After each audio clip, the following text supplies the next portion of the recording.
Hər kəs salam. Deməli, reabilitasiya mərkəzini yarımçıq bitirib, təzədən istifadəyə qayıdıb və gəlib bizim mərkəzə, bizim proqrama qoşulub. Bugünkü gündə həyatında hər şey yaxşıdır və özü öz sözlərindən qeyd edəcək. Deməyim odur ki, valideynlərə üz tutub deyirəm ki, sizdən həm xahiş edirəm, həm tələb edirəm. Reabilitasiya mərkəzlərindən öz yaxınlığınızı qoyanda çalışın, səbirli olun, dözümlü olun və çalışın ki, yaxınınız axıra qədər kursu bitirsin.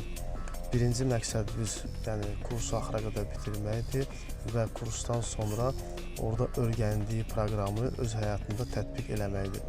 İndi keçid edirəm bizim pasiyentə, izləyin. 12 addım reabilitasiya mərkəzində fərqli nə oldu ki, səni ayıq qalmağa, bizim yanımızda qalıb könüllü xidmət eləməyə səndə həvəs yarandı, ayıqlığa maraq artdı?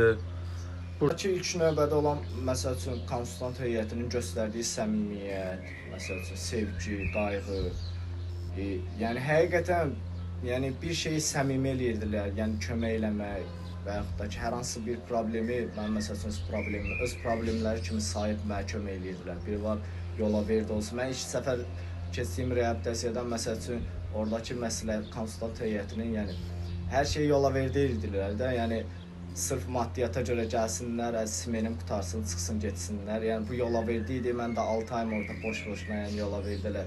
Necə nəzir dedim, keçim, yəni müddətim tamam olsun, çıxıb gedib, yəni istifadə eləyəcəkdim bu 100%. Çünki onlara da baxırdım öndə gedənlərimə, yəni sadəcə onlarda ayıq idilər, yəni sağalma getmirdi. Çünki onlar köhnə davranışları da, star modelləri də üstlərində idi. Heç bir məsəl üçün köklü dəyişim olmamışdı. Sadəcə ayıq idilər. Yəni belə bura gəldim, gördüm ki, həqiqətən öndə gedənlərim, yəni çox dəyişiliblər istifadə müddətində. Mən də buna inanıyorum ki, həqiqətən mən də istəsəm, yəni onlar kimi qalıb sağala bilərəm, mən də köklü dəyişim eləyə bilərəm, valideynlərimə yəni layiqli övlad ola bilərəm. Yəni belə şeylər, məsəl üçün, mən həqiqətən sağalmağa, ikinci mərhələyə qalıb könüllü xidmət eləməyə mənə məsəl üçün həvəs yaratdı, maraq yaratdı. Yəni Allah onun ki, atdığımız canı sağ eləsin, işçi heyətini.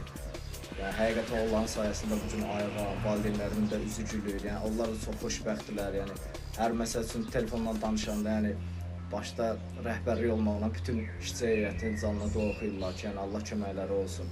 Yəni həqiqətən onlar sənə adi evlə danışanda belə mən onlarla xoş danışıram. Yəni birinci sentrdən çıxdıqdan sonra məsəl üçün onlarla heç xoş danışmırdım, üzlərinə baxmırdım. Yəni dedilər ki, yəni bu qədər məsəl üçün xərc çəkdik, şey elədik, yəni getdin gəldin həminki insansan da, yəni səndə heç bir dəyişiklik yox idi.